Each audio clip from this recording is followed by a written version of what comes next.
My boss called a meeting to announce my replacement. My husband's girlfriend. For my position. That I'd held for 8 years. She had zero experience. My boss said we need fresh energy. Everyone avoided my eyes. I stood up. Congratulated her. Shook her hand. Walked out. 1 hour later my phone started ringing. Then ringing again. Those 4 words ended 8 years of my life, and Mark said them like he was commenting on the weather. We need fresh energy. I was sitting in the main conference room surrounded by 200 CloudSync employees, watching my boss explain why I was being replaced by a woman who posted smoothie recipes on Instagram. He didn't say my name. He didn't look at me. He just kept talking about evolution, and next-generation thinking, and authentic brand building, while I sat there trying to remember how to breathe. Before we continue, thank you so much for being here. We're almost at 100,000 subscribers, and I'm incredibly grateful for each one of you. If you haven't subscribed, please join our growing family. It's free and truly means everything. Now let's see what happened next. The woman sitting next to him, Amber, her name was Amber, smiled like she'd just won a prize. He probably thought she had. New title. Chief Brand Officer. Good salary. Corner office that used to be mine. She had no idea she was also sleeping with my husband. Or maybe she did know. Maybe that was part of the prize. Amber brings a perspective we haven't had before, Mark continued, gesturing toward her like she was a product he was unveiling. She understands how to build authentic connections with audiences in ways that traditional marketing strategies just can't achieve anymore. Traditional marketing strategies. That's what my work was now. Traditional. Old. Ineffective. Disposable. I'd built CloudSync's entire brand from scratch. I'd written every press release, designed every campaign, secured every media relationship that put this company on the map. When CloudSync was 10 people crammed around folding tables, I was here. When we couldn't afford real marketing software, I was here. When we landed our first major client and everyone celebrated, I was the one who'd written the pitch that closed the deal. 8 years. I gave this place 8 years. And Mark was erasing all of it in one meeting with catered sandwiches and bottled water. We're restructuring to optimize for growth, Mark said, and now he was looking at me. Finally. The pity in his eyes made me want to throw something. Vanessa has been foundational to CloudSync's success. We're grateful for everything she's built. She'll be transitioning to new opportunities. New opportunities. He made it sound like a gift. Like he was doing me a favor by firing me in front of everyone I'd ever worked with. Amber stood up to speak. I'm just so honored, she said, and her voice had that breathy quality of someone who'd never had to fight for anything. I really believe that authentic storytelling is about connecting with people's energy, you know? And I can't wait to bring my vision to CloudSync's brand. My vision. My brand. The one I'd created when she was probably still in college learning how to use Instagram filters. I looked around the room. Jordan from my team wouldn't meet my eyes. Priya was staring at her lap. Elena, my assistant, had tears streaming down her face but wasn't making a sound. The rest of my marketing department sat rigid like they were afraid that moving would make them complicit. But other people were nodding. Smiling. A few were even clapping. Younger employees mostly. The ones who thought fresh energy mattered more than actual results. My phone buzzed in my pocket. Then again. Then again. I pulled it out slightly, glanced at the screen. 23 missed calls. Texts from journalists asking what was happening. Screenshots of an Instagram post Amber had made this morning, announcing her new role before I even knew I was losing mine. In the photo I was visible in the background. Blurry but there. My face showed everything I was feeling right now. Shock, betrayal, pain. And she'd posted it anyway. She'd turned my worst moment into her content. Mark was still talking. We'll have transition meetings this week to discuss logistics. Vanessa will be training Amber on current campaigns and client relationships. Training her. They wanted me to train my replacement. The woman who was sleeping with my husband. The woman who'd taken my job. They wanted me to smile and be professional and hand over 8 years of work like it meant nothing. We're asking everyone to welcome Amber and support her during this transition, Mark said. This is an exciting evolution for CloudSync. Evolution. That's what they were calling it. Evolution required things to die so new things could grow. I was the thing that needed to die. Amber was answering questions now. Someone asked about her marketing background. She talked about building community and authentic engagement through her Instagram following. She didn't mention campaigns, strategy, metrics, results. She mentioned her follower count like it was a credential. 200,000 followers. I had relationships with journalists who reached 200 million readers. I had campaigns that generated actual revenue. I had 8 years of measurable results. But I didn't have fresh energy. I had experience. And apparently experience was the problem. People were starting to clap again. Amber was smiling wider, holding up her phone, probably already planning what she'd post about this moment. Mark was nodding, looking relieved that the hard part was over. No one was looking at me anymore. I'd already been erased. I thought about standing up. Thought about walking out right then. But something stopped me. Maybe pride. Maybe shock. Maybe the small, stupid hope that this was a nightmare I'd wake up from. Then I saw him. In the back of the room, standing near the door. David. My husband. He'd come to watch. He was here for this. His eyes met mine for half a second. Then he looked away. And I understood. He wasn't here to support me. He was here to support her. But I needed to understand how I'd gotten here. How I'd missed every sign. How the life I'd carefully built had collapsed without me even noticing the cracks forming. This morning felt like it had happened in a different lifetime. I'd walked into CloudSync at 7:30 with my coffee and my laptop bag, the same way I had every morning for 8 years. The badge reader beeped green. Keisha waved from reception. Everything was normal. Except it wasn't. And I'd been too blind to see it. I'd noticed the small things over the past month, but I'd explained them away. Mark avoiding eye contact in meetings. Budget requests getting delayed. Younger employees I'd mentored suddenly going quiet when I entered rooms. My team acting nervous like they were walking on eggshells around me. I told myself it was normal startup growing pains. Companies changed as they scaled. Roles shifted. Dynamics evolved. I'd been through organizational changes before. This felt different, but I couldn't put my finger on why. That morning, I'd walked past the conference room where I'd pitched our first major client 5 years ago. Back then, we'd had 10 employees and furniture from IKEA. Now we had 3 floors and 200 people. I'd been part of every stage of that growth. I'd created the campaigns that attracted investors. I'd built the media relationships that got us featured in TechCrunch and Forbes. I'd designed the messaging that turned CloudSync from an unknown project management tool into a recognized industry player. The media wall in the main hallway displayed all of it. Framed press coverage, industry awards, conference badges from events where I'd represented the company.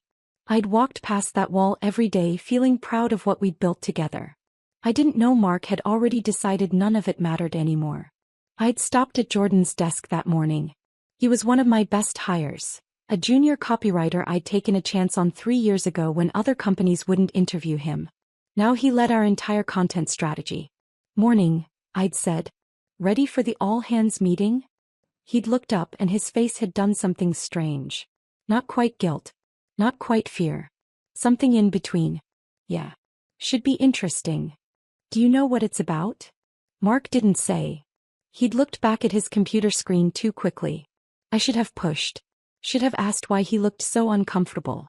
But I'd been distracted thinking about the Q4 campaign proposal I needed to finalize, the client meeting scheduled for tomorrow, the dozen other tasks filling my calendar.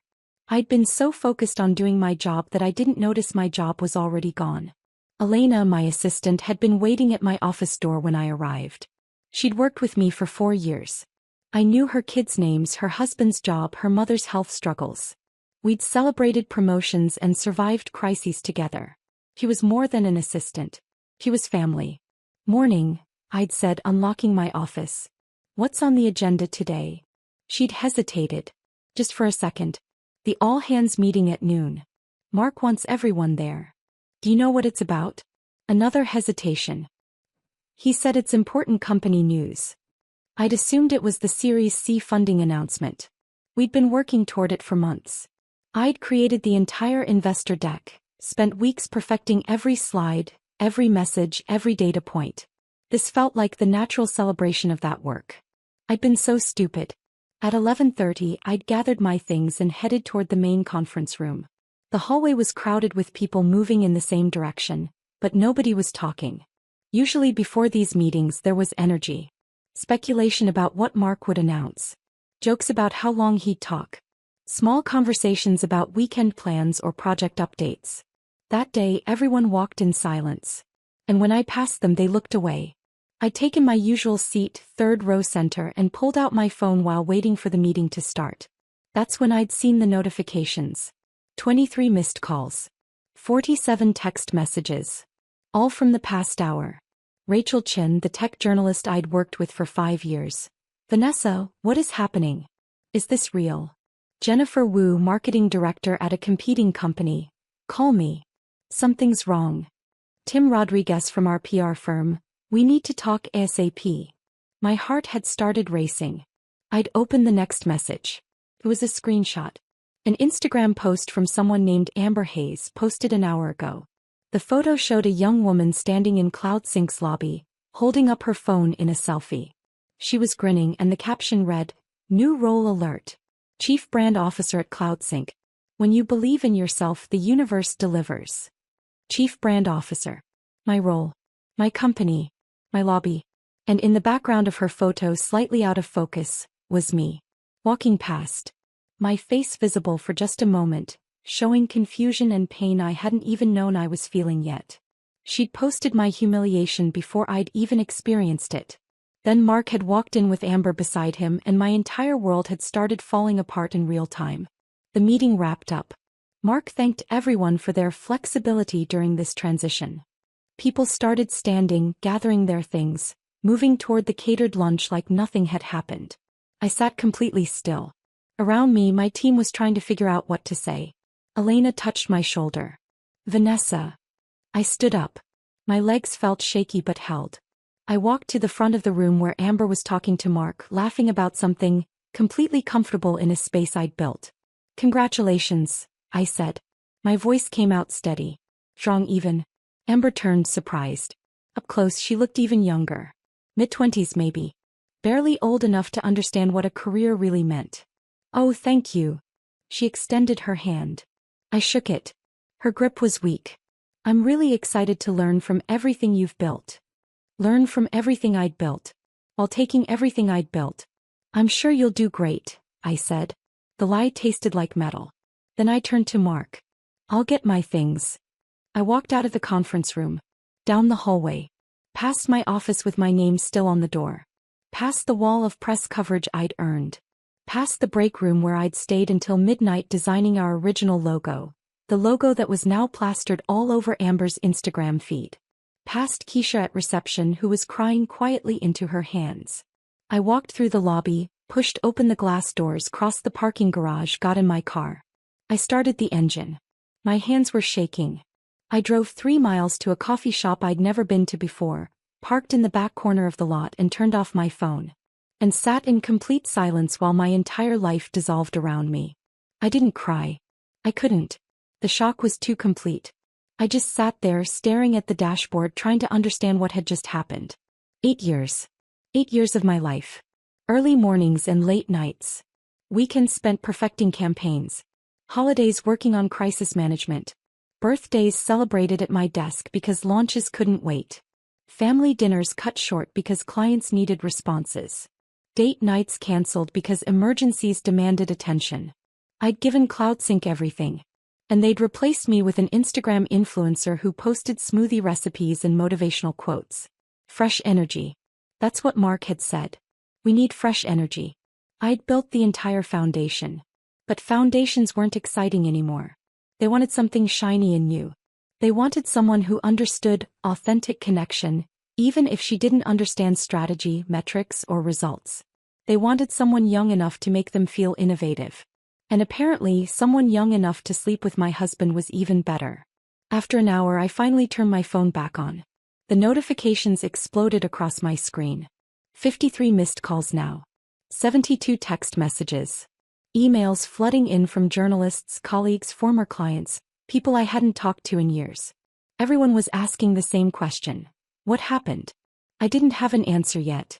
All I knew was that 1 hour ago, I'd had a career I'd spent 8 years building. A reputation I'd earned through measurable results. A team that depended on me. A company that wouldn't exist in its current form without my work. Now I had nothing. And somehow I'd been the last person to know it was coming. I turned my phone back on because I had to. Because sitting in silence wasn't solving anything. Because the questions flooding my mind needed answers I couldn't find alone in a parking lot. The screen lit up. 89 notifications now. The number kept climbing as I watched. I opened the first text from Rachel Chin, the tech journalist. I'm trying to verify this before I write anything. Can you call me? This doesn't make sense. Jennifer Wu had sent 3 messages. Where are you? Are you okay? I have screenshots of everything if you need them. Tim from the PR firm. CloudSync's board is going to hear about this. This is a disaster.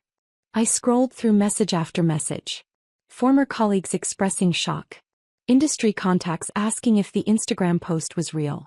A few people I barely knew offering sympathy that felt more like curiosity. Then I saw messages from my team. Jordan, I'm so sorry. I wanted to tell you. Priya, this isn't right. None of us agree with this. Elena, please let me know you're okay. They'd known. My own team had known I was being fired and they'd sat in meetings with me pretending everything was normal. They'd smiled at my jokes, accepted my feedback on their work. Let me believe I still had a future at the company I'd built. How long had they known? A week? 2 weeks? Had they talked about it amongst themselves, trying to decide if anyone should warn me? Or had they simply accepted it as inevitable the way you accept bad weather? My hands were shaking. I put the phone down on the passenger seat and pressed my palms against my eyes until I saw spots of light. The coffee shop in front of me was busy. Through the window I could see people ordering drinks, working on laptops, having normal conversations about normal problems. Their worlds were intact. Mine had just imploded and they had no idea someone was sitting 50 feet away trying to figure out how to breathe through the wreckage. I picked up my phone again. Opened Instagram. Searched for Amber Hayes. Her profile loaded. 201,000 followers now. She'd gained 1,000 since this morning. Her bio read, Lifestyle Creator Chief Brand Officer at CloudSync, Manifesting Abundance, DM for collabs. She'd already updated her bio. Already claimed the title. Already made my job part of her personal brand. I scrolled through her feed. Smoothie bowls arranged artfully with fresh berries. Workout selfies in expensive athleisure. Motivational quotes in white cursive font over images of sunsets and beaches. You are the CEO of your own life. Abundance flows to those who believe. Your vibe attracts your tribe. Nothing about marketing strategy. Nothing about campaigns or metrics or actual business results. Just aesthetic photos and empty platitudes that somehow convinced Mark she was qualified to lead a marketing department. I kept scrolling. Then I found it. A post from 6 months ago. A photo of Amber at a restaurant, smiling at the camera. And in the background, slightly blurred but unmistakable, was David. My David. Sitting across from her, laughing at something she'd said. 6 months ago. They'd been together for at least 6 months and I'd had no idea. I zoomed in on the photo. David was wearing the shirt I'd bought him for his birthday. The one he'd claimed to love but rarely wore. He'd worn it for her. The caption on the photo, Best dinner conversations with the best company. Sometimes the universe puts exactly the right people in your path. 43 comments. All variations of so cute, and you deserve this, and manifesting this energy. Nobody questioned who the man in the background was. Nobody asked if he was married. They just celebrated her happiness while she destroyed mine. I clicked back to her most recent post. The one from this morning. The one announcing her new job at my company.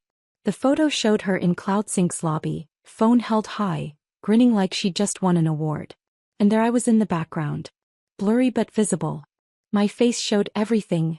Confusion, hurt, the beginning of understanding that something terrible was happening. She'd captured my worst moment and turned it into her content. My humiliation was her engagement. The post had 4,200 likes now. 312 comments. I read through them, my stomach twisting tighter with each one. Congratulations, Queen. You manifested this. So proud of you. This is what happens when you stay in your power. Chief Brand Officer at your age?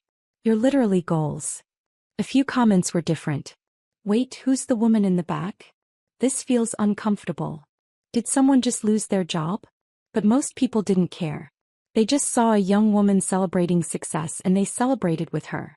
They had no idea that success was built on sabotage, a fair and calculated destruction of someone else's career.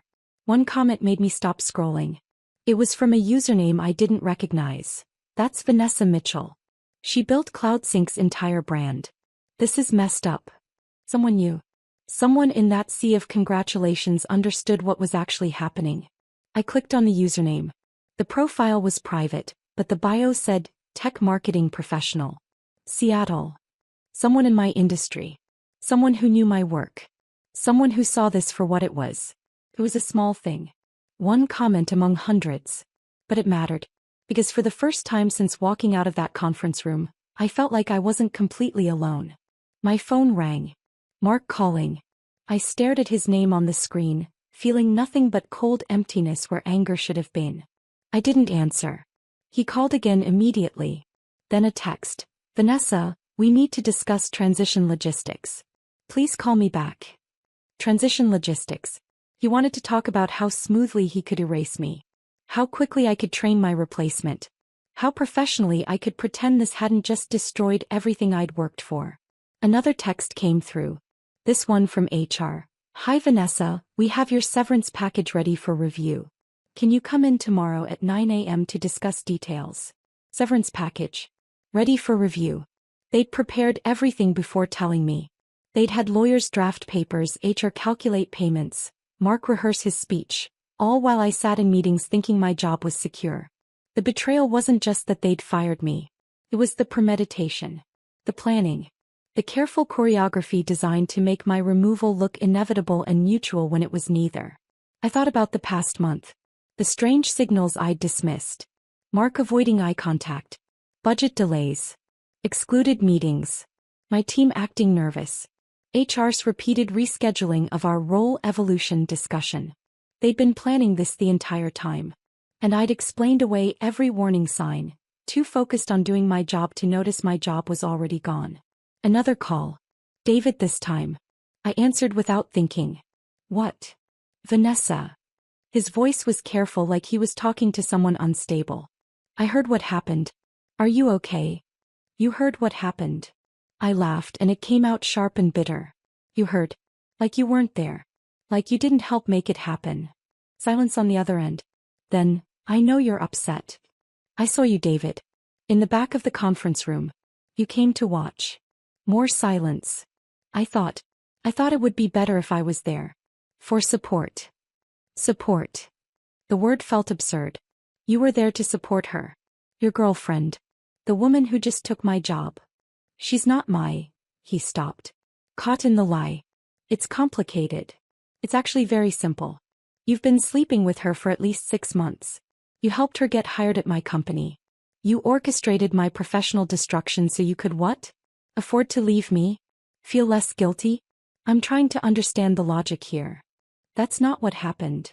Then explain it to me. Explain how your girlfriend ends up with my job, announced at a meeting you attended, posted on her Instagram before I even knew I was being fired. Explain the logic that makes any of this accidental. He was quiet for a long time. Then, I made mistakes. I know that. But this isn't all about you, Vanessa. You've been so focused on CloudSync for years that you stopped noticing anything else. Our marriage was already over. You just didn't see it. The accusation hit like a physical blow. He was making this my fault. My obsession with work. My failure to notice. My blindness to what was happening in my own life. And the worst part was there was truth in it. I had been focused on CloudSync. I had missed signals.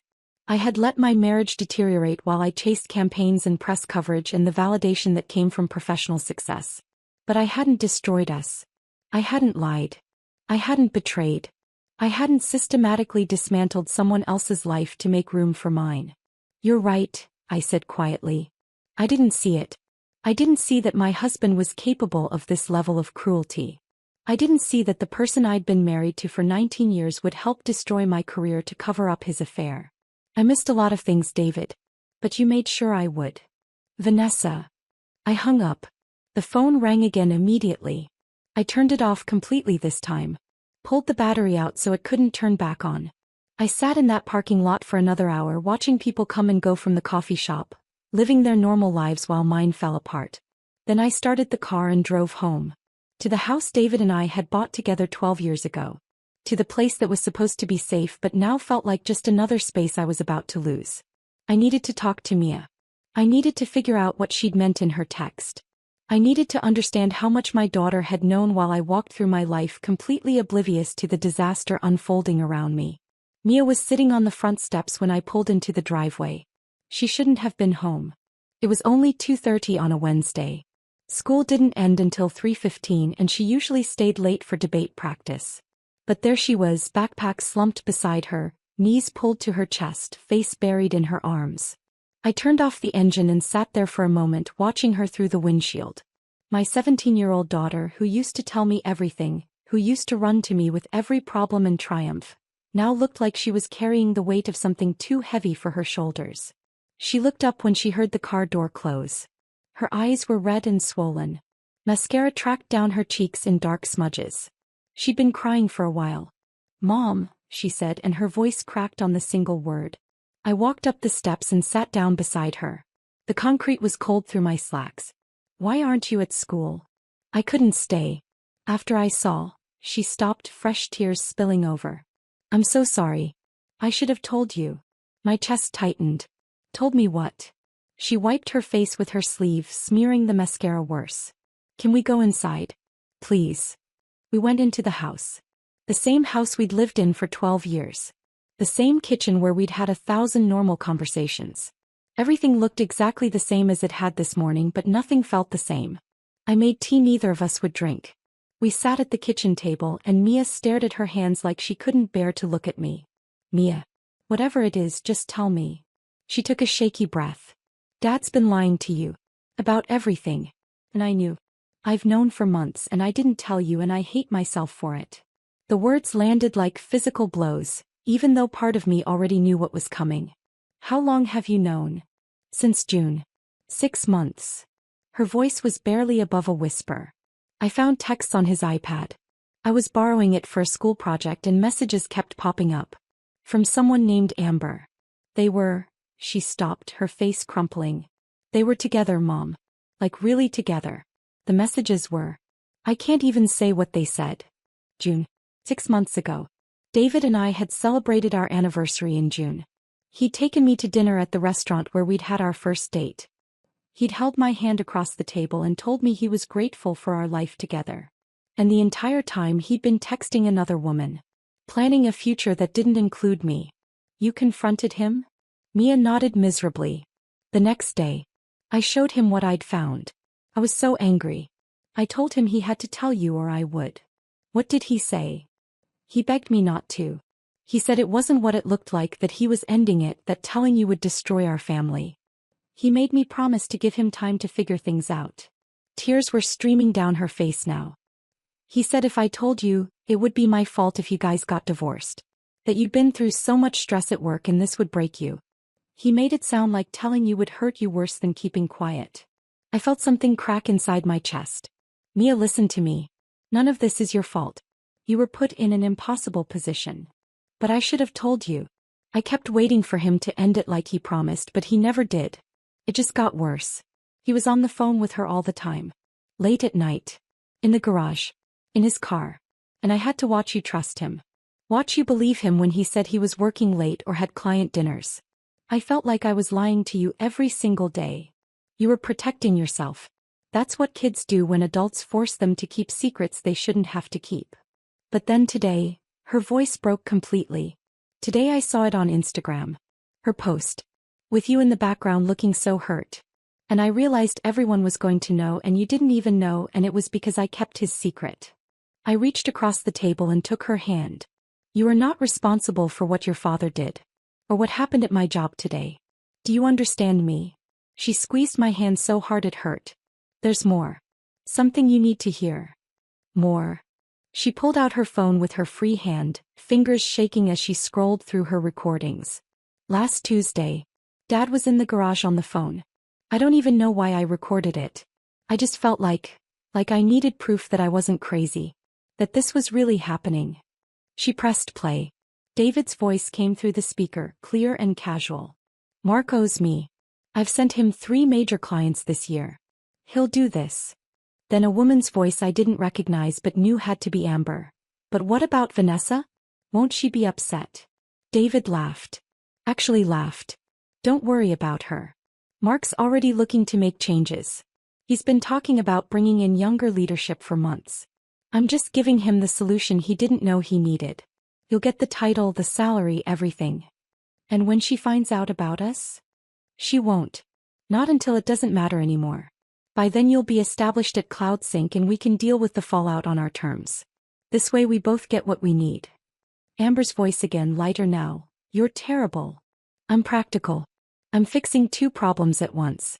You need a real job with real money. I need to be able to afford to leave without destroying myself financially. This solves both. The recording ended. 2 minutes and 17 seconds that explained everything. I sat there staring at Mia's phone, my mind struggling to process what I'd just heard. This wasn't an affair that accidentally intersected with my job. This was planned. Orchestrated. David had used his business connections to get Amber hired specifically so he could afford to leave me. He'd destroyed my career as part of his exit strategy. Mom. Mia's voice was small and scared. Say something. Please. Send me that recording. What? The recording. Send it to me right now. She did, her hands fumbling with her phone. My phone buzzed with the file. I saved it immediately, backed it up to 3 different places. Are you going to? Mia started then stopped. What are you going to do?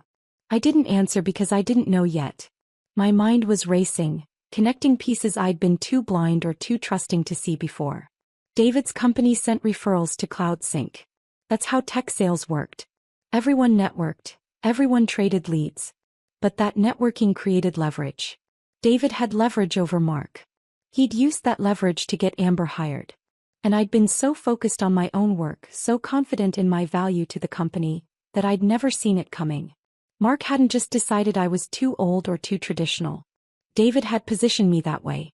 Had probably spent months planting seeds with Mark about how the company needed fresh thinking and younger perspectives. Had made removing me seem like Mark's idea when it was David's plan all along. Mom, you're scaring me. I looked at my daughter. She looked so young suddenly. Too young to have carried this secret for 6 months. Too young to have been weaponized by her own father to keep his lies intact. I'm not mad at you, I said clearly. I need you to know that. You did nothing wrong. But I should have. No. You were 16 years old, and an adult you trusted manipulated you into keeping a secret that protected him and hurt me. That's not your fault. That's his. She started crying again, harder this time. I moved my chair next to hers and pulled her into a hug. She collapsed against me the way she used to when she was little and had nightmares. I kept thinking he would stop, she sobbed into my shoulder. I kept thinking he'd realize what he was doing was wrong and he'd end it and tell you the truth and we could fix it. But he never did. He just kept lying. And lying. And lying. I know. I know. We sat there for a long time holding each other while everything we'd thought was solid crumbled around us. The house felt different now. It wasn't home anymore. It was just a building where lies had been told and betrayals had been planned. Eventually Mia pulled back, wiping her face. What happens now? I don't know yet. But we're going to figure it out together. Are you going to divorce him? The question was so direct, so practical, so Mia. Yes. She nodded like she'd expected that answer. Good. He doesn't deserve you. My phone started buzzing on the table. I turned it back on before leaving the parking lot, and now the notifications were flooding in again. 37 missed calls. 62 text messages.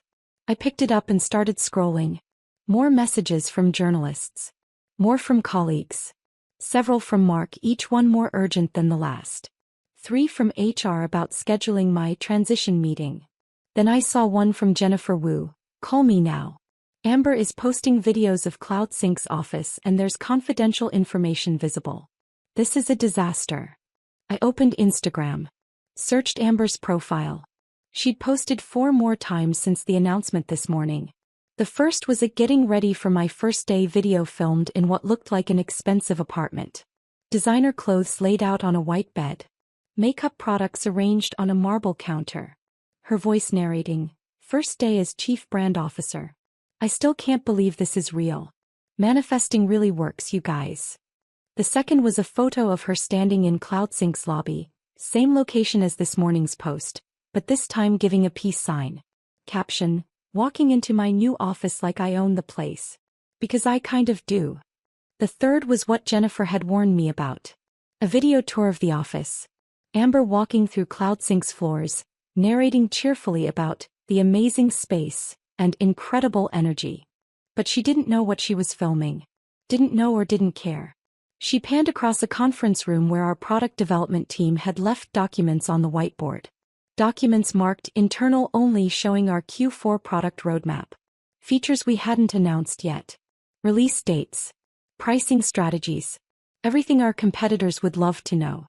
She filmed herself sitting at a desk, my old desk, and behind her, clearly visible on the credenza, was a printed presentation deck. I zoomed in on my phone, squinting at the screen. It was the Q4 investor pitch. The one Mark was presenting to potential Series C investors next week. Customer acquisition costs were visible. Revenue projections. Competitive analysis showing our weaknesses. Amber had just leaked confidential company information to 201,000 followers and had no idea she'd done it. The fourth post was a photo of her holding a CloudSync branded coffee mug. Caption: obsessed with my new company swag. This is just the beginning. Comments were rolling in. Thousands of them. Most were congratulatory. But some were different now. Is that internal company info in the background? Did she just leak product plans? Someone's getting fired for this. This is so unprofessional. I took screenshots of everything. Every post. Every comment. Every frame of video showing confidential information. Then I texted Jennifer. I have screenshots. And I have something else. Something about how she got hired. Can you meet tomorrow? Her response came immediately. Yes. My office. 9 a.m. Bring everything. I looked at Mia, who was watching me with red, swollen eyes. We're going to be okay. I promise. How do you know? Because I spent 8 years building something real. Your father and Amber destroyed it in one day. But they didn't destroy me. They just showed me exactly who they are. And for the first time since walking out of that conference room, I felt something other than shock and pain. I felt clarity. Cold, sharp, and absolutely certain. That night, after Mia went to her room, I sat alone at the kitchen table with my laptop and started digging into my own life. The house was too quiet. Usually David would be home by now, making noise in the kitchen, watching television in the living room, existing in the space we'd shared for 12 years. Tonight he wasn't here. I didn't know where he was and I didn't care. I opened our joint bank account. Something I hadn't checked carefully in months, maybe longer. David handled most of the day-to-day finances. I made more money. My salary at CloudSync had been $140,000. But he paid the bills, managed the accounts, kept track of expenses. I trusted him with that. I trusted him with everything. I started scrolling through statements from the past year. Restaurant charges I didn't recognize. Places in Seattle I'd never been to. Angelo's Italian Bistro, $187. The Oceanfront Grill, $243. Castaway Bar and Lounge, $156. All charged to our shared credit card. All dinners I hadn't eaten. Then I found a recurring charge. $2,800 every month for the past 7 months. The description said Premium Storage Solutions Unit Rental. We didn't have a storage unit. We talked about getting one when we cleaned out the garage last spring, but we'd never followed through. I clicked on the charge, tried to find more details. The payment went to a company called Premium Storage Solutions, but when I searched for them online, nothing came up. No website. No business listing. Nothing. I kept digging. Cash withdrawals. Large ones. $500 here. $800 there. Always on Thursdays. Always from the ATM near David's office. 12 withdrawals over the past 6 months, totaling more than $7,000. My hands were shaking now. I opened another tab and logged into our home equity line of credit. The account we'd set up 3 years ago for emergencies and home improvements. The account that was supposed to have $50,000 available. The balance showed $3,200 remaining. We'd drawn down $46,800. I stared at the number, my brain struggling to process what I was seeing. I'd never authorized any draws on that account. I'd never signed anything. David must have forged my signature or used our joint access to pull money without telling me. Our home equity. The financial cushion I'd built. Mia's backup college fund. My security. Gone. I clicked through the transaction history. The first draw was 18 months ago. $5,000. Then another 2 months later. $8,000. Then more. And more. The amounts got larger as time went on. The most recent draw was 3 weeks ago. $6,500. Where had all that money gone? I opened David's email. I knew his password. He'd never changed it from our anniversary year, and I'd never had a reason to snoop before. I felt a brief flash of guilt about invading his privacy, then remembered he'd just destroyed my career and my marriage, and the guilt disappeared. I searched payment in his inbox. Hundreds of results came up. I started clicking through them. Receipts from something called PokerNow Elite. An online gambling site. Small amounts at first. $50 here. $100 there. Then larger. $500. $1,000. $2,500. He'd lost $31,000 over the past 2 years playing online poker. Then I found emails from someone named Marcus Chin. Subject lines like payment schedule, and we need to discuss your balance, and final notice action required. I opened them. My stomach dropped further with each one. Marcus was calling in David's gambling debts. The tone started professional but got progressively more threatening. I've been patient, but I need payment by end of month. Interest is accumulating daily. This will affect your professional reputation if not resolved soon. David owed someone named Marcus Chin $47,000. I kept searching. Found emails between David and Amber. Not the romantic ones Mia had seen. Financial ones. Venmo receipts. David sending Amber $2,800 every month since March. 7 months of payments totaling $19,600.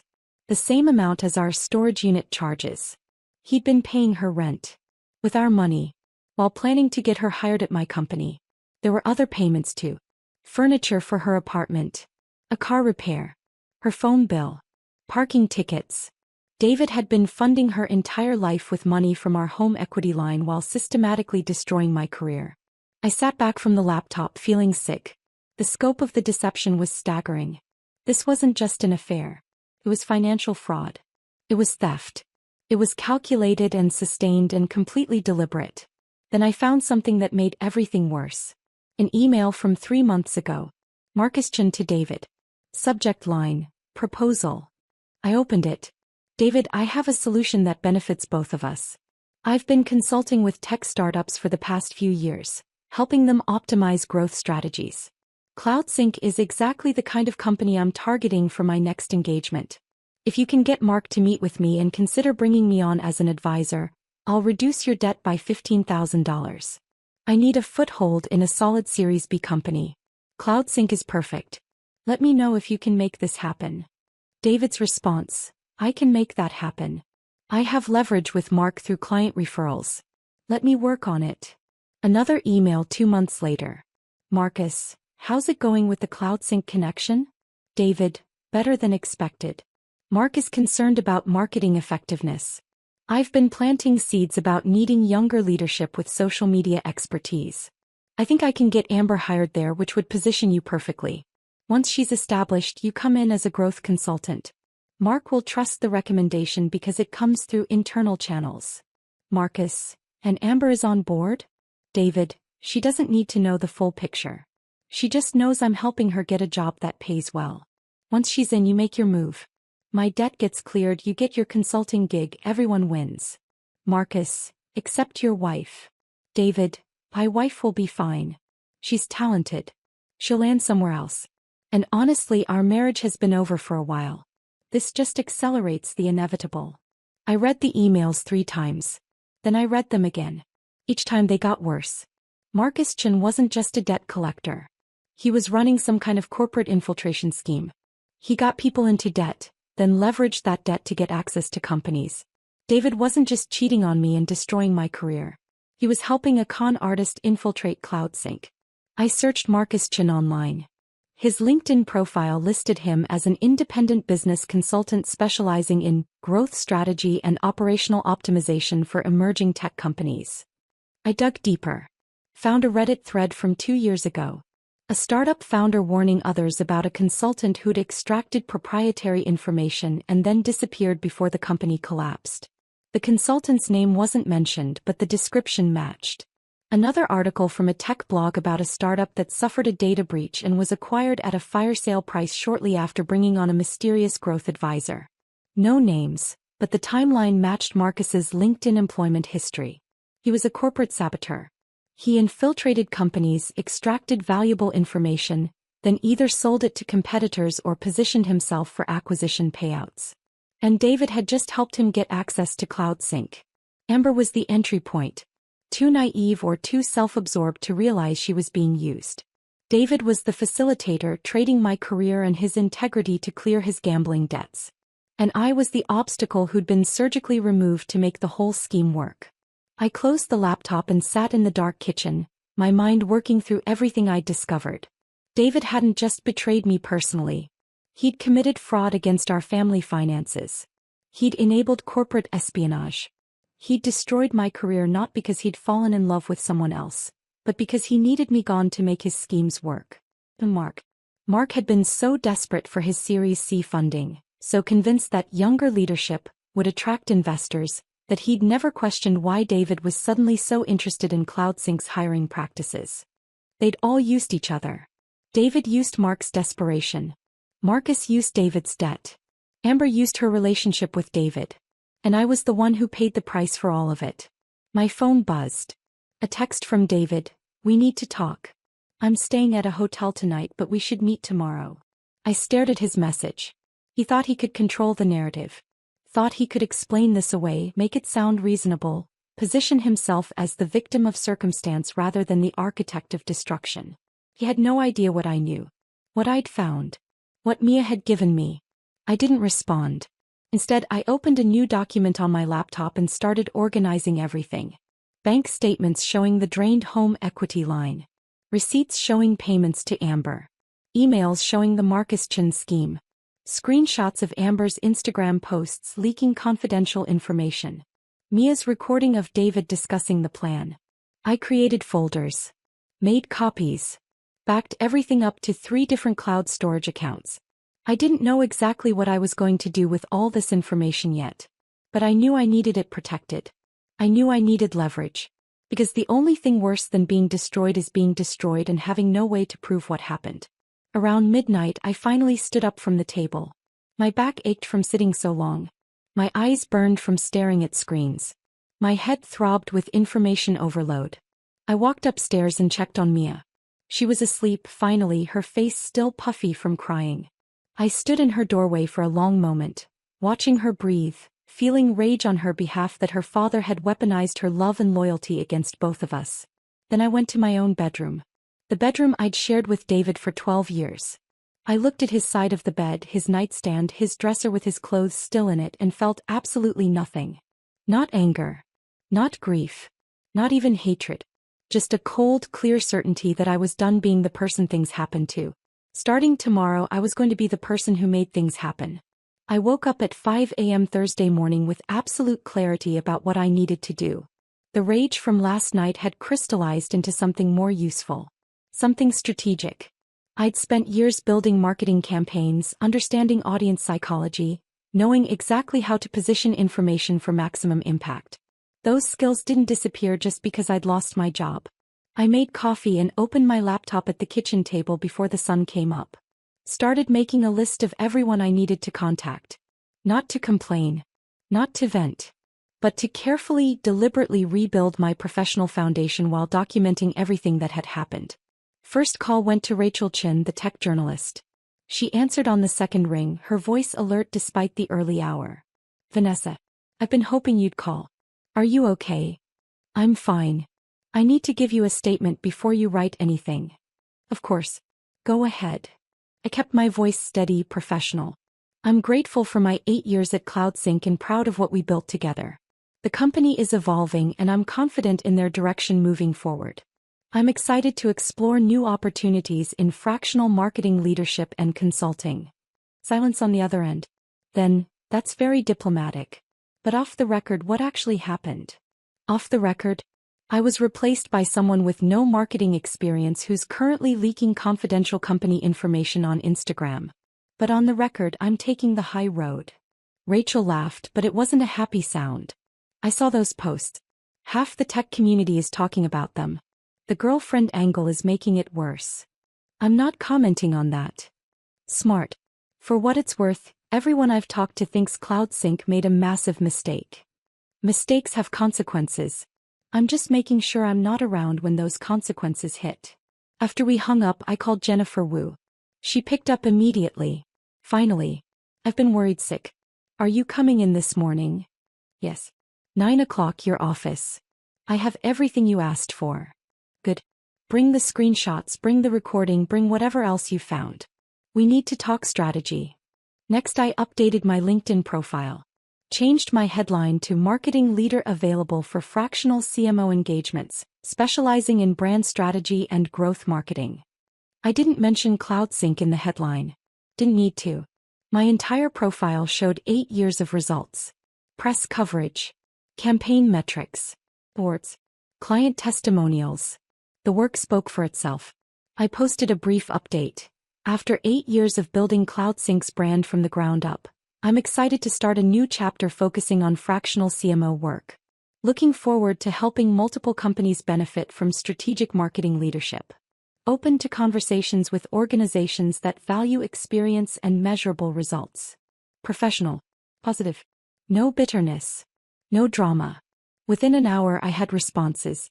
Former colleagues commenting with supportive messages. Recruiters reaching out via DM. 3 companies I'd worked with as a vendor asking if I was available for consulting projects. By 7 a.m. I had 4 meetings scheduled for next week. All consulting opportunities. All paid.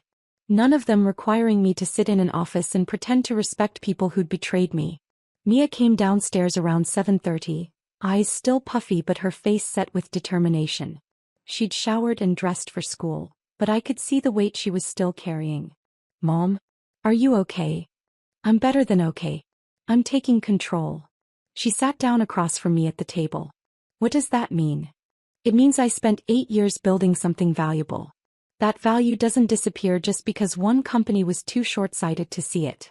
I'm going to keep doing what I'm good at, just on my own terms now. And Dad? Your father made choices. He's going to live with the consequences of those choices. Are you going to use the recording? The one I gave you. I looked at my daughter. She was 17, but she'd been forced to grow up too fast over the past 6 months. I don't know yet, but having it gives me options. Sometimes the threat of exposure is more powerful than actual exposure. She nodded slowly. I'm proud of you. For not falling apart. Oh, I fell apart. You just didn't see all of it. The difference is I didn't stay there. After Mia left for school, I continued working. I created a folder on my laptop labeled Documentation and organized everything I'd discovered. Bank statements showing the drained home equity line. Screenshots of David's emails with Marcus Chen. Receipts showing payments to Amber. The Instagram posts showing leaked confidential information. Mia's audio recording. I made 3 copies. One on my laptop. One on an external hard drive. One in cloud storage that required 2-factor authentication to access.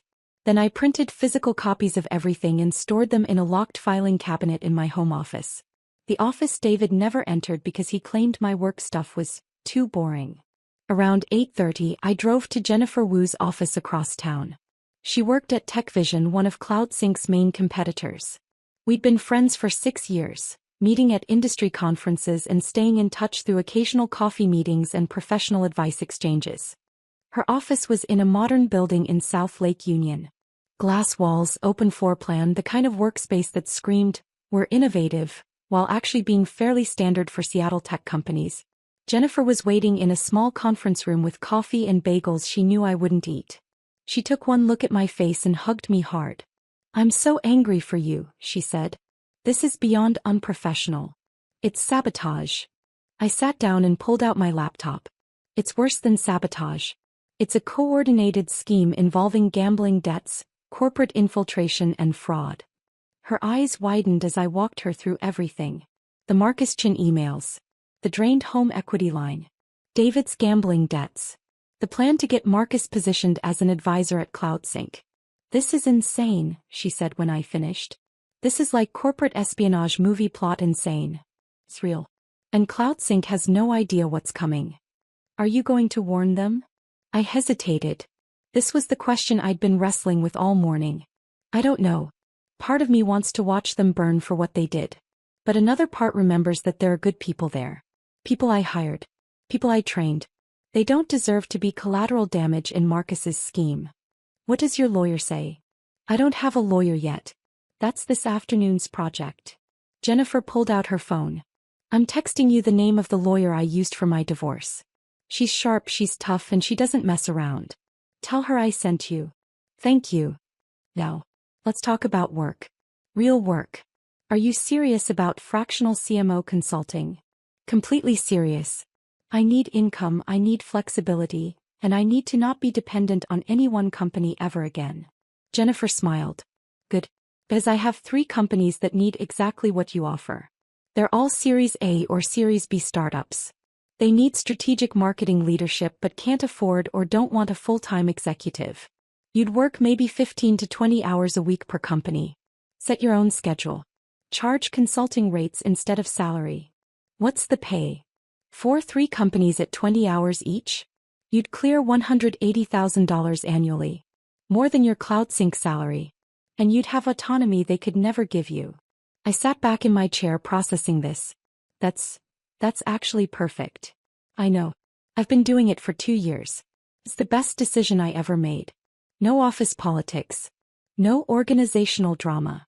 Just strategy, execution, results. You do good work, they refer you to others, your reputation grows. Can you introduce me? Already sent emails this morning. All 3 companies want to meet with you next week. For the first time in 2 days I felt something like hope. Not the naive hope of thinking everything would magically fix itself. But the realistic hope that came from having a concrete plan and the skills to execute it. Jennifer leaned forward. Now, about CloudSync. What are you going to do? I'm going to wait. Let Amber keep posting. Let Marcus make his moves. Let Mark realize he's made a catastrophic mistake. And when they finally panic and ask for help, I'll decide if they deserve it. That's cold. They earned it. We talked for another hour about logistics, rates, contract structures, how to position myself in the market. Jennifer had been through this transition herself and knew every pitfall to avoid. When I left her office around 11, I felt steadier than I had since walking out of that conference room. I had a plan. I had options. I had people who valued my expertise. I drove to a law office downtown and met with Amanda Pierce, the divorce attorney Jennifer recommended. She was in her 50s. Gray hair pulled back in a neat bun, eyes sharp and assessing. I spent 90 minutes walking her through everything. The affair. The financial fraud. The drained home equity. The gambling debts. Mia's recording. The scheme with Marcus Chin. Amanda took notes the entire time, her expression getting darker as the story unfolded. This is one of the more complicated cases I've seen, she said when I finished. But you've documented everything beautifully. That's going to make my job much easier. What happens now? Now we file. Immediately. We freeze the joint account so he can't drain anything else. We file for divorce citing fraud and financial misconduct. We position you as the victim of deliberate deception, not a failed marriage. And we make sure he doesn't get to rewrite this story as a mutual parting of ways. How long does this take? In Washington, 90 days minimum. Realistically, 6 months to a year given the complexity. But we file immediately to establish timeline and intent. I signed the retainer agreement. Transferred money from my personal savings account that David didn't have access to. Walked out of that office with paperwork that would legally end my marriage. It should have felt more significant. More emotional. Instead, it just felt like checking off another task on a very long list. My phone rang as I was driving home. Unknown number. I almost didn't answer, but something made me pick up. Vanessa Mitchell? Yes. This is Linda Carson. I don't know if you remember me, but I was your boss at TechCorp about 12 years ago. I did remember. Linda had been an excellent manager before I left for CloudSync. Of course I remember. How are you? I'm well. I saw your LinkedIn update this morning. I wanted to reach out because I think we should talk. About the fact that what happened to you happens to women in tech constantly. And about how there's a network of us who've decided to do something about it. Linda Carson wanted to meet in person. She suggested a coffee shop in Fremont, neutral territory away from both our offices, though I didn't have an office anymore.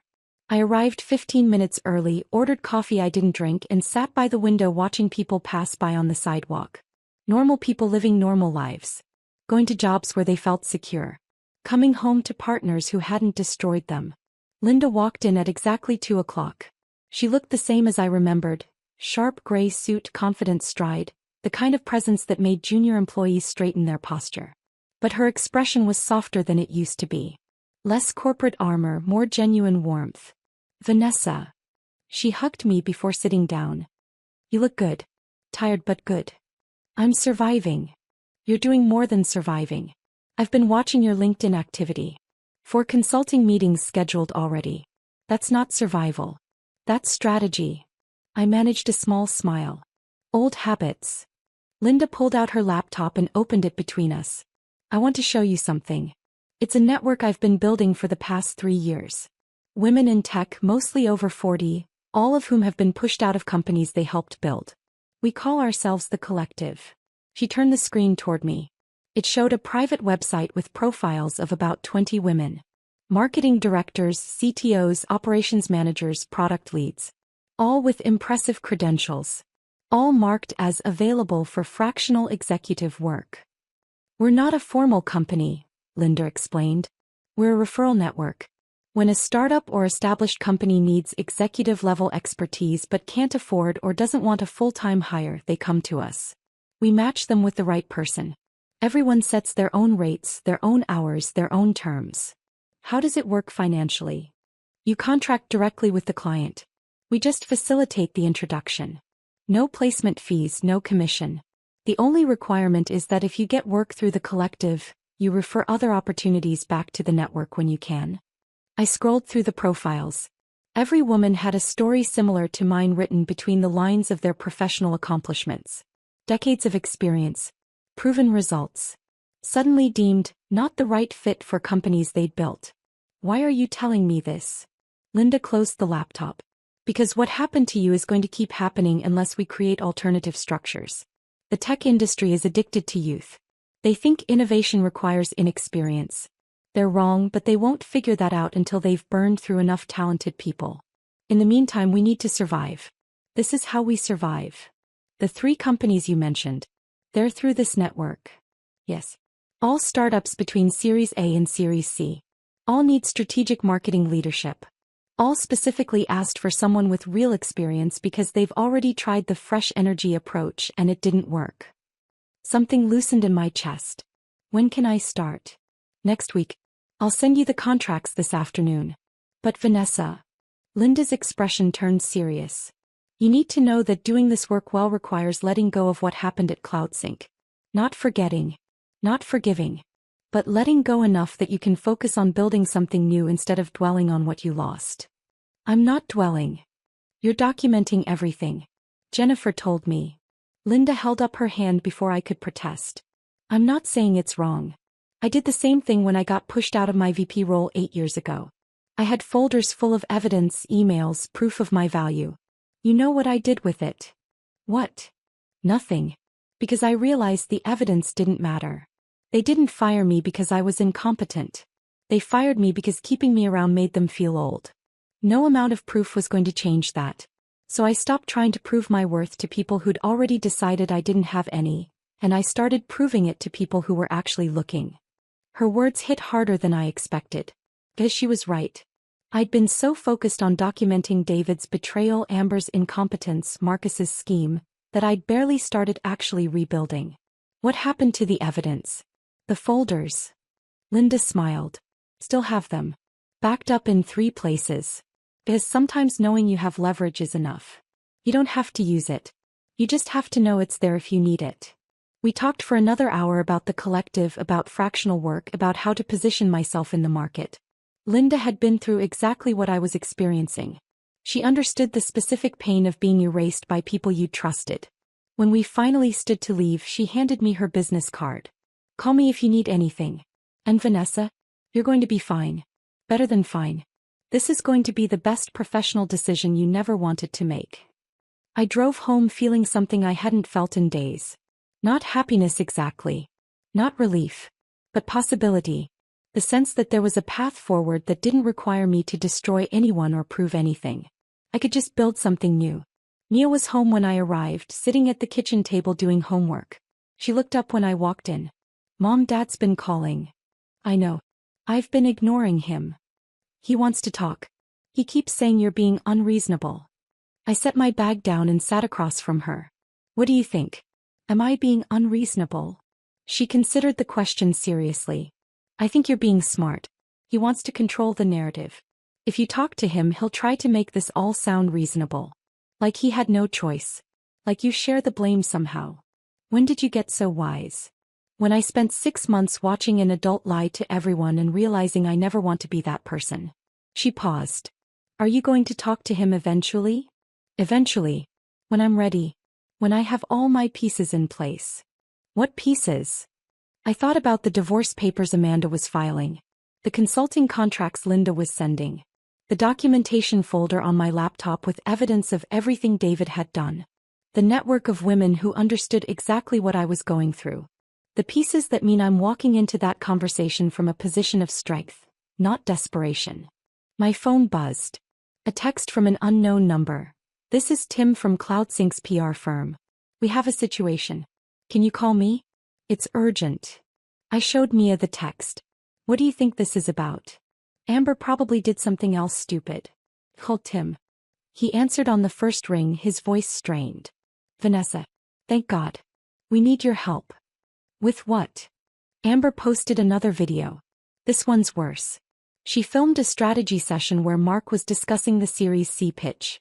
The entire financial model is visible on the screen behind her. Plus customer churn data. Plus competitive weaknesses. It's been live for 3 hours and has 50,000 views. I closed my eyes. And you're calling me why? Because Mark is panicking. The board is furious. Our lead investor saw the video and is threatening to pull out of Series C discussions. We need crisis management, and you're the only person who knows how to handle this. I don't work there anymore, Tim. I know. But we need you. Mark wants to hire you back as a consultant. Emergency rates. Whatever you want. I looked at Mia, who was watching me with wide eyes. Tell Mark I'll think about it.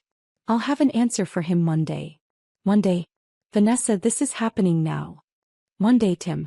That's the best I can do. I hung up. Mia was staring at me. You're going to help them? After everything? I don't know yet. I need to think about whether they deserve help or whether they deserve to learn this lesson the hard way. Another text came through. This one from Jennifer. Did you see Amber's latest video? Half of tech Twitter is talking about it. CloudSync's reputation is tanking in real time. Then another from Rachel Chin. I'm writing an article about the dangers of hiring for culture fit over competence. Can I quote you? Then one from Elena, my former assistant. Please come back. Everything is falling apart. Amber doesn't know what she's doing and Mark won't admit he made a mistake. We need you. I set my phone face down on the table. This is what Linda meant about letting go. I could spend the next month watching CloudSync implode and feeling vindicated. Or I could spend it building something new. Can't you do both? I laughed despite everything. Maybe. But one of those paths leads somewhere I want to be. The other just leads to more anger. That night, I sat at my kitchen table with my laptop and reviewed the consulting contracts Linda had sent. 3 companies. 60 hours a week total. $180,000 for 6 months with possibility of extension. Real work solving real problems for people who actually wanted my expertise. I signed all 3 contracts. Sent them back. Scheduled my first meetings for Monday and Tuesday. Then I opened the folder labeled documentation and looked at everything I'd collected. Bank statements. Emails. Screenshots. Audio recordings. Proof of David's betrayal and Marcus's scheme and Amber's incompetence. Linda was right. Having the evidence mattered. But using it had to be a strategic choice, not an emotional reaction. I made a decision. I would help CloudSync, but not because they deserved it. I would help them because there were good people there who didn't deserve to lose their jobs because of Mark's bad judgment. People like Elena and Jordan and Priya who'd been caught in the middle of something they hadn't created. But I would help them on my terms. At my rates. For a limited time. And I would make sure everyone knew exactly what my expertise was worth. I texted Tim back. I'll consult for CloudSync for 2 weeks maximum. $500 per hour, 20-hour minimum commitment, payment upfront. I solve the immediate crisis and train someone to handle ongoing issues. Then I'm done. If Mark agrees to these terms, have him email me directly. Tim's response came immediately. He'll agree. Thank you. I set my phone down and looked at the contracts I'd just signed. At the documentation folder I'd carefully built. At the path forward I was choosing. Maybe this wasn't revenge. Maybe it was something better. Maybe it was reclaiming my value on my own terms and refusing to let anyone else define my worth ever again. Mark's email arrived at 6 a.m. Monday morning, 3 weeks after I'd signed my consulting contracts with Linda's network. Terms accepted. Wire transfer confirmation attached. Can you start today? Situation is critical. I was already awake, working on a campaign strategy for one of my new clients. A healthcare software startup that actually valued experience over Instagram followers. I opened the attachment. $10,000 deposited into my business account. 20 hours at $500 per hour, payment upfront, exactly as I'd demanded. I finished my coffee and replied, I'll be there at 10 a.m. Have your PR firm, security team, and customer success lead available for meetings. No pleasantries. No acknowledgement of our history. Just business. I spent the next 3 hours working on my other clients' projects, then drove to CloudSync's office for the first time since walking out of that conference room. The badge reader still recognized my credentials. Security had never deactivated them. I walked through the lobby where Amber had posted her selfie, past Keisha's desk where she looked up with red eyes and mouthed thank you, down the hallway toward the conference rooms. Not my old office. I'd made that clear. I was a consultant now, not an employee. I worked in neutral territory. Mark was waiting in conference room B with Tim from the PR firm and 2 people I didn't recognize. A woman in her 30s who introduced herself as the new head of security, and a man about my age who was apparently the customer success director. Mark looked like he'd aged 5 years in 3 weeks. Dark circles under his eyes. Tie loosened. The confident CEO energy completely gone. Vanessa. Thank you for coming. He extended his hand. I didn't shake it. Just set my laptop on the table and sat down. Let's talk about the damage. The security director pulled up a presentation. The data breach had exposed information from approximately 3,000 customer accounts. Not passwords or payment information, thankfully, but company data, user activity logs, and internal project details. Customers were furious. 3 major clients had already canceled contracts. The Series C investors had put discussions on hold indefinitely. How did this happen? I asked, though I already knew. The security director glanced at Mark, who nodded reluctantly. Product roadmap information was leaked through a social media post. The post showed our development timeline, including security vulnerabilities we were planning to patch in our next release. Someone exploited those vulnerabilities before we could fix them. Amber's Instagram video. Awkward silence. Then Mark said quietly, yes. Where is she now? Gone. We terminated her employment the day the breach was discovered. And no one thought to monitor what she was posting?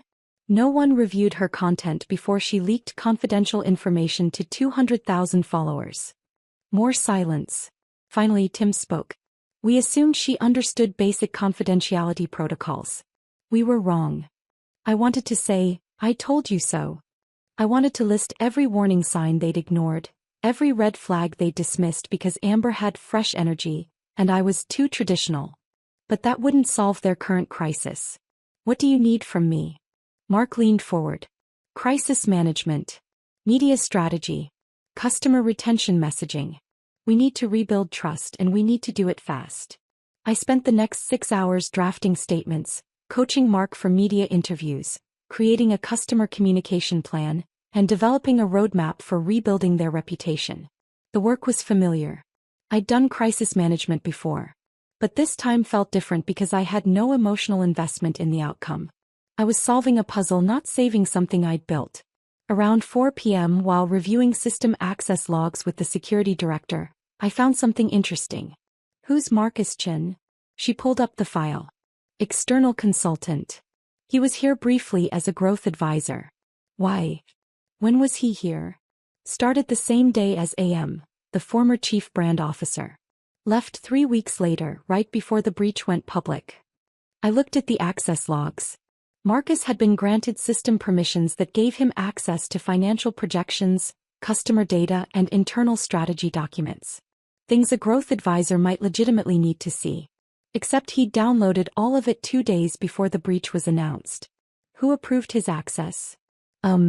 She scrolled through the authorization records. The chief brand officer granted initial access. Then it was extended by... She paused. By Mark. I looked at Mark across the conference room. He was on the phone with an investor, his voice strained, promising the situation was under control. He had no idea what had actually happened. He thought this was about Amber's social media incompetence. He didn't know about David's gambling debts, Marcus's scheme, the deliberate infiltration of his company by someone who'd done this before. I could tell him. I could explain that this wasn't just a hiring mistake, it was corporate sabotage. I could show him the emails I'd found on David's laptop, the pattern of Marcus's previous jobs ending in data breaches and fire sale acquisitions. Or I could finish my contract, collect my payment, and let him figure it out on his own. I made my decision. I walked over to where Mark was sitting. He ended his call when he saw my expression. "We need to talk. Privately." We went into a smaller conference room. I closed the door. "Marcus Chin. Tell me about him." Mark looked confused. "Growth consultant. David referred him." "Why?" "David referred him." "Yes. David's company has worked with Marcus before. He vouched for his credentials." I pulled out my phone and showed Mark the email I'd screenshotted from David's laptop. The one where Marcus offered to reduce David's gambling debt in exchange for access to CloudSync. The one where David agreed to position Amber as the entry point. Mark's face went white as he read. David orchestrated this. David was desperate. Marcus exploited that desperation. Amber was the naive entry point. And you were too focused on appearing innovative to see what was actually happening. How long have you known about this? 3 weeks. And you didn't tell us? I met his eyes directly. You fired me. You replaced me with someone who had 0 qualifications because she made you feel young and relevant. You humiliated me in front of 200 people. Why exactly would I rush to save you? Mark slumped in his chair. You're right. I made a terrible decision. I let David and the board pressure me into thinking we needed younger leadership. I convinced myself that experience was less valuable than energy. I was wrong. Yes. You were. Is Marcus still accessing our systems? No. He got what he came for and disappeared. But you need to investigate whether he sold your data to competitors. And you need to figure out if he's done this to other companies. Mark rubbed his face. What do I do? You hire a forensic security firm to trace what Marcus accessed and where it went. You notify your legal team about potential corporate espionage. You prepare for the possibility that your competitors now have information they shouldn't have. And you pray your insurance covers some of this. Will you stay and help with that? No. My contract is for crisis communications, not corporate investigations. I've done what you paid me for. The rest is your problem. I stood to leave. Mark stood too. Vanessa. I know this doesn't fix anything, but I'm sorry. I'm sorry for how I handled your departure. I'm sorry for not trusting the person who'd actually built this company. You deserved better. The apology landed flat. Not because it wasn't sincere, but because it didn't matter anymore. The damage was done. CloudSync would survive this, probably. They'd implement better security, hire people who actually knew what they were doing, learn expensive lessons about valuing substance over style. But I wouldn't be there to see it. And I didn't care. Goodbye, Mark. I walked out of CloudSync for the second time, but this time I wasn't devastated. I was done. Finished. released from any remaining emotional attachment to a place that had decided I didn't matter. I got in my car and drove home to my apartment, stopping to pick up dinner from the Thai place Mia and I both loved. When I walked in, Mia was on the couch doing homework. She looked up. How was it? Satisfying. And empty. Both at the same time. She closed her textbook. Are you okay? I'm better than okay. I'm free. That night, after Mia went to bed, I was working on my laptop when someone knocked on my door. I looked through the peephole and saw David standing there, looking worse than I'd ever seen him. I considered not answering.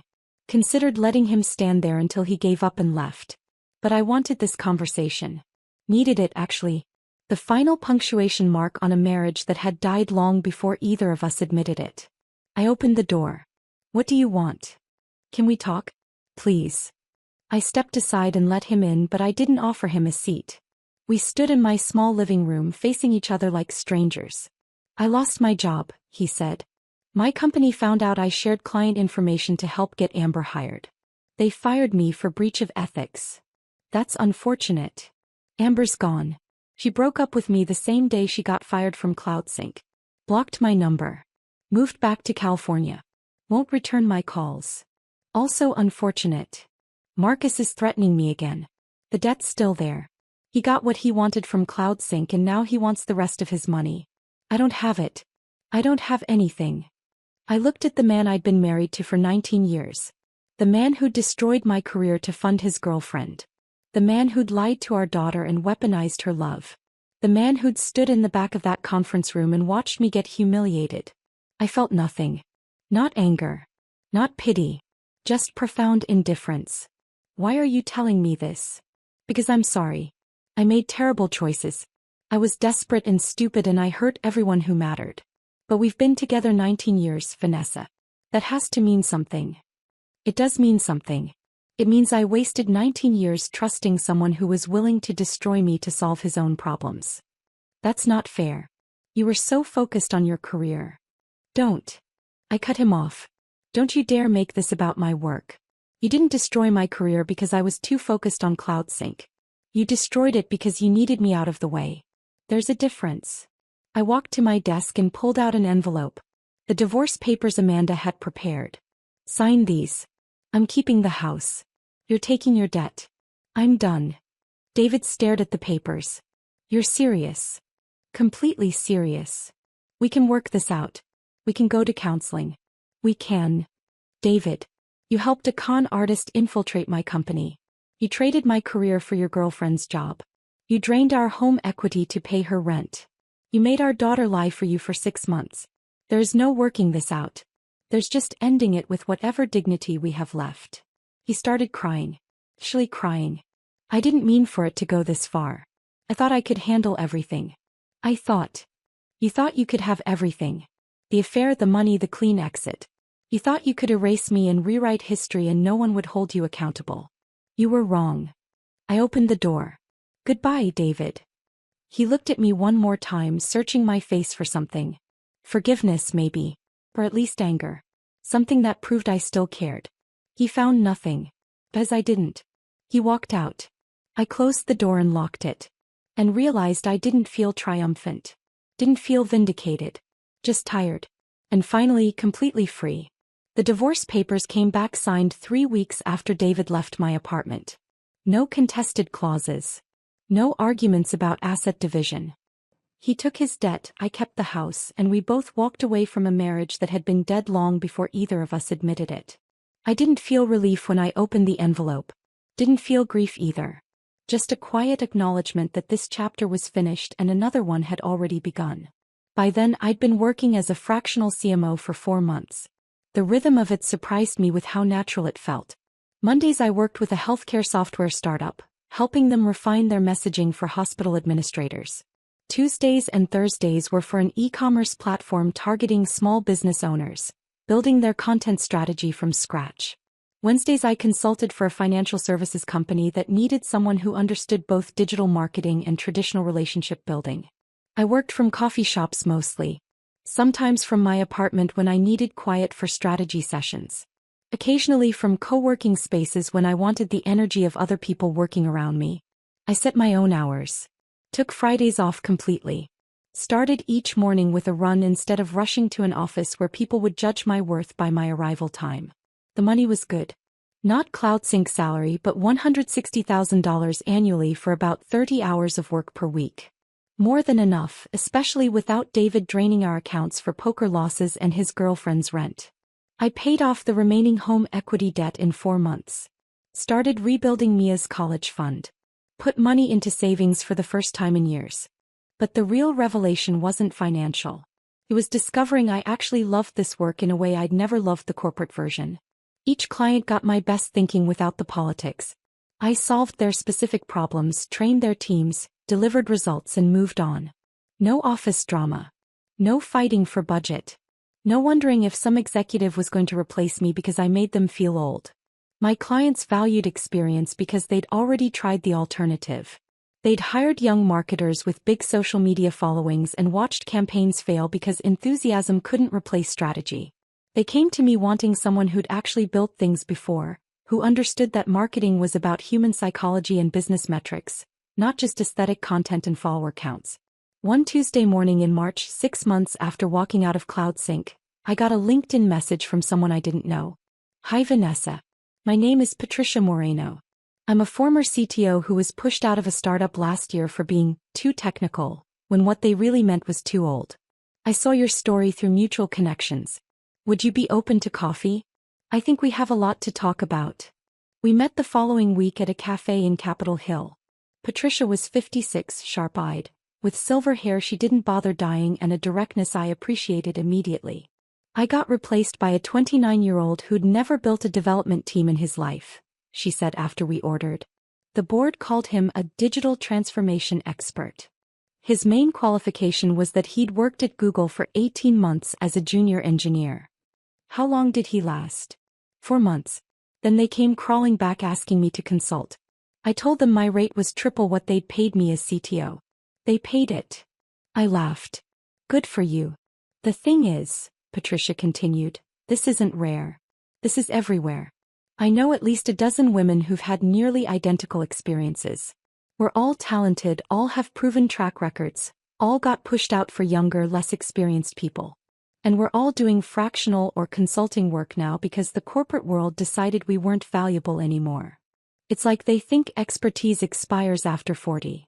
Exactly. So I've been thinking, what if we formalized this? Created a network of experienced executives who do fractional work. We could refer clients to each other, share resources, maybe even market ourselves collectively. Over the next hour, Patricia introduced me to the concept that would become the Rebuild Collective. She'd already connected with 4 other women, all in their 40s, 50s, and early 60s, all pushed out of tech companies they'd helped build, all rebuilding on their own terms. We started meeting monthly. Just the 6 of us at first, gathering in someone's living room or a quiet corner of a restaurant, sharing war stories and client leads. Patricia had been a CTO. Sandra Kim had been a VP of operations. Elena Vasquez had led product development. Carmen Rodriguez had run customer success. And me with my marketing background. We were all good at what we did. Really good. We'd just been discarded by companies that confused age with obsolescence. Sandra suggested we create a website. Market ourselves as the Rebuild Collective. Experienced executives available for fractional leadership. Make it clear we're not looking for full-time positions. We're offering expertise on demand. We built the site together, wrote articles about the value of experience, got ourselves interviewed by business publications about age discrimination in tech. We positioned ourselves not as victims but as solutions to a problem companies were creating for themselves by prioritizing youth over competence. And slowly companies started reaching out. Startups that had hired inexperienced leaders and watched their operations fall apart. Established companies that needed strategic guidance without corporate politics. Organizations that had learned the hard way that fresh energy couldn't replace institutional knowledge. The collective grew. 10 women by summer. 15 by fall. Each with deep expertise in different areas. Each available for project work. Each refusing to accept that their careers were over just because someone had decided they weren't young enough anymore. We referred work to each other constantly. When a client needed operations help, I sent them to Sandra. When someone needed product strategy, Sandra sent them to Elena. We built a network based on actual competence and mutual support instead of corporate hierarchy and competition. For the first time in my professional life, I had colleagues who genuinely wanted each other to succeed, who shared resources without fear, who celebrated wins without jealousy. Because we'd all been through the same fire and came out understanding that we were stronger together than we ever were fighting for scraps in corporate environments that didn't value us. My relationship with Mia deepened in ways I hadn't expected. She started at University of Washington in September, staying in Seattle partly because of the good program but mostly, she admitted, because she wanted to be close to me. We established a Sunday dinner tradition. Sometimes I cooked, sometimes she did, sometimes we ordered takeout and ate on my apartment balcony watching the sunset. We talked about her classes, her friends, her struggles with trusting people after watching her father lie so systematically. I keep wondering if I'll ever be able to believe someone again, she said one evening in October. Like, how do you trust anyone when someone you thought you knew completely turns out to be a completely different person? You learn to trust yourself first, I told her. Trust your instincts. Trust your judgment. Trust that you can survive even if someone betrays that trust. The problem wasn't that you trusted your dad. The problem was that he weaponized that trust. She was seeing a therapist, working through the guilt of keeping David's secret. I was seeing one too, unpacking years of tying my self-worth to professional achievement, learning to value myself beyond what I could produce or accomplish. Sometimes we talked about David. Not often and never with the sharp anger of those first weeks. Just acknowledging the complicated grief of losing someone who'd been important even though he'd ultimately been harmful. Do you miss him? Mia asked once. I miss who I thought he was. I don't miss who he actually turned out to be. Do you think he's okay? I'd heard through mutual acquaintances that David had moved to Montana, taken a sales job with a small company, was slowly paying off his debts. Amber had disappeared completely from social media after the CloudSync disaster. Marcus Chin was apparently operating under a different name, targeting startups in Austin now. I think your father is learning consequences, I said. Whether that makes him okay or not isn't my problem anymore. Once a month, Mia and I volunteered together at a nonprofit that helped women re-enter the workforce after career gaps. I worked with women in their 50s who felt invisible, who'd been stay-at-home mothers or caretakers and now needed employment but couldn't get past age discrimination and resume gaps. You're not starting over, I told them. You're starting from experience. That's completely different.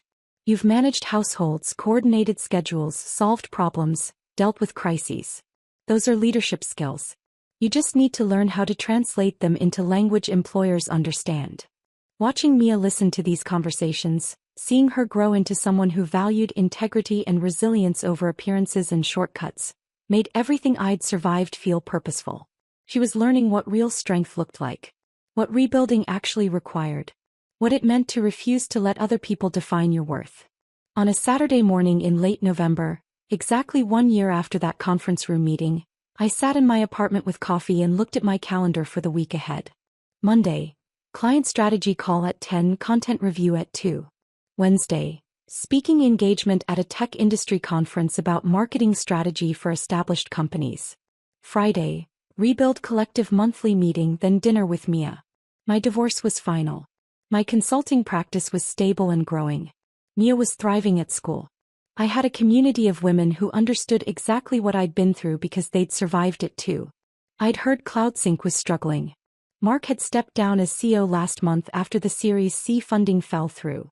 They'd hired an experienced CMO, someone in her 50s with an actual track record, but the damage to their reputation was taking time to repair.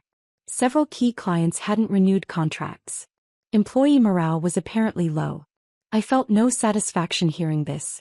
No vindication. Just a distant acknowledgement that actions had consequences and those consequences were playing out exactly as they should.